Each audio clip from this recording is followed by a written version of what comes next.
বেশ কষ্টে আছে। সেইটা কষ্ট লাঘব করার জন্য, তাদের পাশে দাঁড়ানোর জন্য বাংলাদেশ সরকার আজকে উপজেলা প্রশাসনের ইউনিয়ন সাহেব, ওসি সাহেব সহ পিআইও সহ উপজেলা পর্যায়ের কর্মকর্তা এবং বাংলাদেশ উপজেলার সভাপতি, সাধারণ সম্পাদক, পৌরসভার সভাপতি, সাধারণ সম্পাদক সহ ক্ষতিগ্রস্ত মা বোনেরা এবং মুরব্বীরা, সাংবাদিকগণ সহ উপস্থিত আছেন, সবাইকে মায়ের রমজানুল মুবারক শুভেচ্ছা এবং আসসালামু আলাইকুম, অনেককে জোহার এবং নমস্কার। এছাড়াও কয়েকদিন পরে আবার ঈদুল ফিতর, অর্থাৎ মায়ের রমজানের 30 দিন বা 29 দিন রোজা রাখার পর যে খুশির ঈদ, সেটি সেই জন্য আপনাদেরকে ঈদ মুবারক এবং ঈদের শুভেচ্ছা জানাচ্ছি। তবে এই 16 তারিখের শিলাবৃষ্টির কারণে ঈদের খুশি অনেকের জন্যই খুব বেশি খুশি নাই, বেশ কষ্টে আছে। সেই জন্য আমাদের যেই দিনে আপনার 16 তারিখে ঘটনা ঘটেছে, 17 তারিখ সকালবেলা ইউনুস সাহেব অনেক জায়গায় গিয়েছে, আমাদের নেতা কর্মীরাও গিয়েছে, তারা ছবি পাঠিয়েছে। এটা পরবর্তীতে ওই দিন ক্যাবিনেট মিটিং ছিল 17 তারিখে দুপুর 2টায়। ওই ক্যাবিনেট মিটিংয়ে ইউনুস সাহেবের যে পাঠানো ছবিগুলো, সেগুলো মাননীয় প্রধানমন্ত্রী জনাব তারেক রহমান ওখানে ওগুলো দেখেছেন।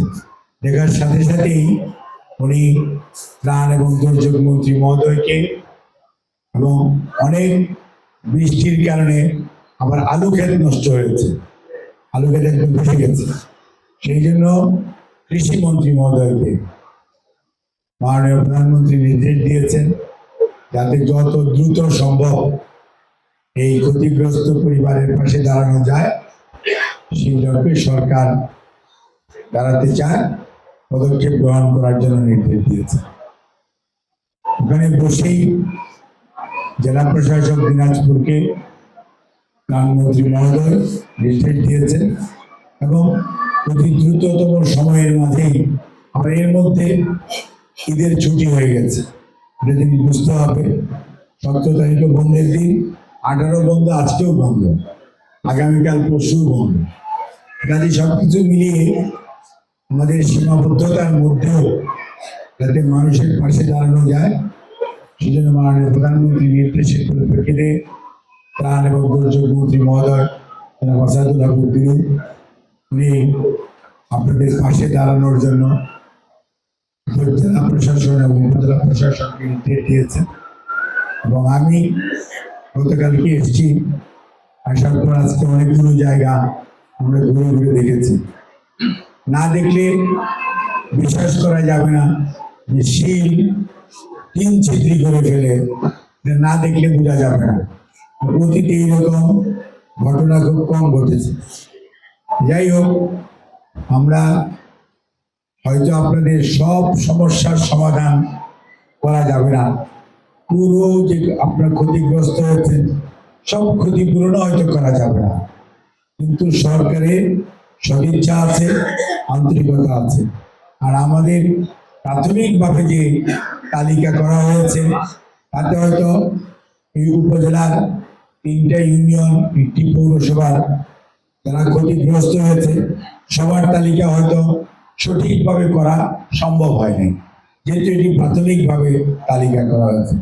এবং যারা সবচেয়ে বেশি ক্ষতিগ্রস্ত তাদের তালিকায় এখন হয়েছে, এর বাইরেও যারা আছেন তাদের তালিকাও ইউনুস সাহেব পিআইওকে সাথে নিয়ে, উপজেলা আমাদের ইউনিয়ন কাউন্সিলের নির্বাচিত প্রতিনিধিরা আছেন, 2-1 জায়গার প্রতিনিধিরা অবশ্য নাই, সেখানে দায়িত্বপ্রাপ্তরা আছেন, আমাদের দলের নেতা কর্মীরাও আছে।